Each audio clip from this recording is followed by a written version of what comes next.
Well, good morning, YouTube. Welcome to Viking Preparedness. I'm Pastor Joe Fox. Hey, today I thought I'd talk to you guys about layering your gear. And many of you are familiar with the concept of line 1, 2, 3, and even 4 gear that the military uses. We're going to talk about that, and then we're going to try and bring it forward into some more civilian, non-military type applications. And so I thought what I'd do is start out by showing you, to the best that I can recreate it here, what our line 1, 2, 3, and 4 gear was when I was in the military. So we'll do that first. Alright, so basically this is what we would call line 1 gear back when I was on active duty serving in the military. This was gear, we had an SOP, standard operating procedure, and everybody carried this all the time whenever we were in the field or operational. And so I thought I'd just go over it real quick, show it to you, and then we're going to build from this. Alright, the first thing that we did is we had a uniform, obviously. Here, zoom this in. Back in the day we wore BDUs. Long pants, long sleeve shirt. Some guys wore t-shirts, some didn't. So BDUs. We had a belt. That was part of our SOP. Everybody had to have a belt. We had what we called a drive-on rag. It's just a big bandana. That's it right there. Everybody back in the day wore boonie hats. That's mine, actually. And I'll just show you a couple little modifications that we made to it. This was a green one. We just put some black on it. It's kind of faded now to break it up a little bit. And then on the back, on the inside, you can see that we put what we called cat eyes, and that was because sometimes it was so dark when you were walking that you'd have to fold that up, and these glow in the dark so that the guy behind you walking through the woods could actually see where you were. Kept a safety pin here, and we had another safety pin and a piece of cord, and we'd safety pin it to the back of our collar so that if a branch or something took it off your head, you wouldn't lose it in the middle of nowhere and leave it. So everybody had a boonie hat, and if it was cold, of course, we wore black knit watch caps or something like that. Okay, boots. We didn't wear boots like this. We wore jungle boots. The reason I have these boots here, though, is to tell you that we changed the laces in our boots, and we made them out of 550 cord, and we made them really long, and so we would have about 6 wraps around the top of our boots so that no matter what happened, we would always have extra 550 cord. Everybody also carried what we called an emergency ration, and it didn't look like that. I just didn't feel like building one just for this video. We'd take a main course meal, we'd take the crackers, something like a brownie, we'd put it in a 1-gallon Ziploc bag, fold it up real tight, and then we taped the whole thing with 100-mile-an-hour tape. The whole thing looked like a green, just a green thing taped up with 100-mile-an-hour tape, and we'd carry that in our cargo pocket, and that was, we would never eat that. That was just in case we had to go E&E. We would have something to eat while we were running. Everybody carried a map and compass on their person. Most of the guys carried wrist compasses. Some guys carried silver compasses like you see there. Everybody had a map of the operational area. Everybody had to have a pocket knife on their person and a means to sharpen it. Some guys carried stones like that. Let's zoom in. Other guys carried like Lansky sharpeners, things like that, but you had to have a pocket knife and a means to sharpen it. We had ID tags and ID cards most of the time.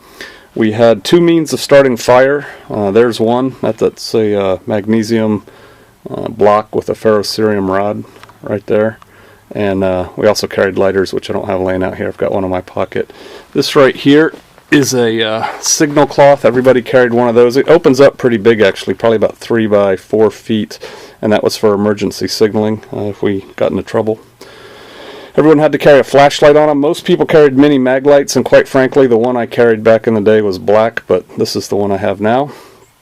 Everybody had to carry something to write on and something to write with. And of course, we carried our primary weapon, which looked a whole lot like that. Not exactly like that, but it looked a lot like that. Now, the reason I have a Lanzatic compass there was that was actually part of our line 2 gear, but we had a rule. You could move line 2 to line 1. You could move line 3 to line 2 or line 1. In other words, you could move items of equipment closer to your body, but you couldn't move them further away. And so technically the Lanzatic compass was what we called line 2 gear. Some guys used to like carrying it in a pouch on their belt, but I used to carry mine just secured to my collar and then tucked in my pocket. So that was our line 1 gear. That's what we carried all the time, no matter what we were doing. Next, I'm going to go over line 2 gear. Alright, line 2 gear was basically what we called LCE or LBE, load carrying equipment or load bearing equipment, and this is actually mine. I got to keep all this stuff because actually I bought most of it myself. And so it started out with a belt. Okay, it's just your standard Army issued pistol belt time. We didn't have body armor back then. We had body armor, but we didn't use it very much. We didn't have, back when I started, the vests, and the first vests that came out weren't very comfortable, so most of us stayed with LCE. We added suspenders. These are aftermarket suspenders that I bought. They're not quite Army suspenders. They're a little bit fatter. But suspenders support the weight of the belt. And then the basic belt has two 1-quart canteens on it, so you had 2 quarts of water. Each canteen had a bottle of water purification tablets taped to it.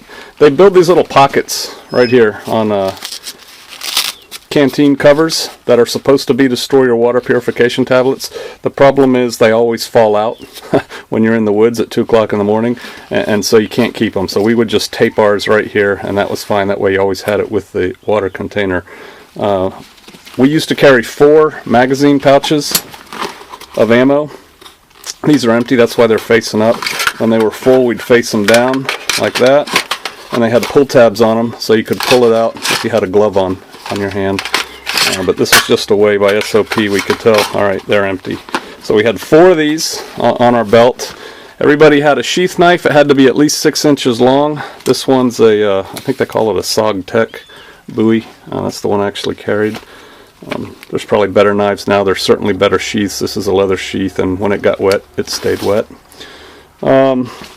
Everybody had to carry a first aid pack like this, and we didn't have the high-speed blowout kits back in the day, back when I was running around. We just had these regular ones, and so what we would do is we would put 2 dressings in, 2 military field dressings, and then we would also carry in between there, let's see if I can do this with one hand,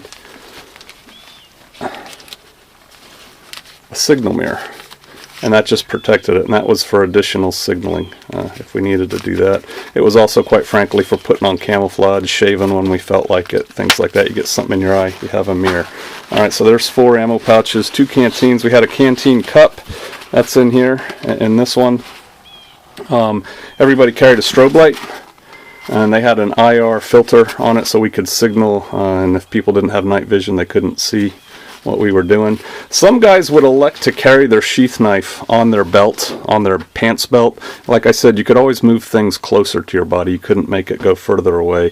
A lot of guys carried their compasses tied off up here and then stuck in a pouch or something down here. I carried my lensatic compass on my person. This is how we used to rig our shoulder holsters up. This was a regular military holster. We started out with M9 Berettas, ended up going to 45s, and it works. And we would just carry them in holsters like this that we kind of rigged up with 550 cord and tape. I held my knife up here. Some guys would put their knife down lower and it would hang down. I just didn't like stuff hanging around my legs, so I lifted it up like that. Everyone had to have a snap link. Typically what we used to do, this was before the time of single point slings too, we would put a snap link up here, and then we had a piece of 550 cord on our rifle right here, and that would click into our snap link and it would just hang down in front of us. But now we're pretty much everybody's running single point slings. We didn't have to have a butt pack on our LC, but I always did. I kept it empty until I needed to use it, and a lot of guys would do that too. So that was our line 2 gear. Now the purpose of line 1 and line 2 gear is so that you have what you absolutely have to have on you when you need it. This right here, with just this line 1 gear that I showed you, the stuff that's actually on your person, you could survive a good while with that. You know, there's 7 areas in survival kits, if you will, and this covers all of them except one, our line 1 gear. You've got food right there. You've got fire, and like I said, we also carried lighters or matches or something like that. You have navigation, food, fire, navigation. You have signaling right there and right there. You have shelter, which is proper clothing. What are we up to now? Food, fire, signaling, shelter, navigation. Oh, first aid. First aid could be the cravat. You know, you could improvise if you had to. The one thing we don't have here is water. We don't have a means to carry or purify water in our line 1 gear. That was the importance of staying hydrated. Our line 2 gear adds to that. This is called the fighting load, and basically that is what we would, you know, fight with. Sometimes guys would throw like a light day pack on or something like that if we had to carry some special stuff. But that's line 1 and line 2 gear. What line 3 gear was our rucksack. I don't have my rucksack out here. I didn't really feel like getting it out for the video. Our SOP for what we had to carry in our rucksack was pretty light. A poncho and a poncho liner. And here, I can look at you while I'm talking to you. A poncho and a poncho liner. Tape. We had tape wrapped around the frame of our rucksack. Nods. Everybody had a set of night vision devices. And socks. I think that was about it that we had to carry. Of course, everybody would carry toilet paper. Not everybody carried an entrenching tool. They're just too darn heavy. Depending on what we were doing, 1 out of 3 guys would carry one, and we would share something like that. Sometimes we carried full-size shovels that were cut down, but that's something else. So basically, we let the mission dictate what we were going to carry in our rucksacks. And then line 4 gear would be things like kit bags or duffel bags or things like that that were kind of in the rear or maybe closer by, maybe on a vehicle if we were doing vehicle ops, and we would call that line 4 gear.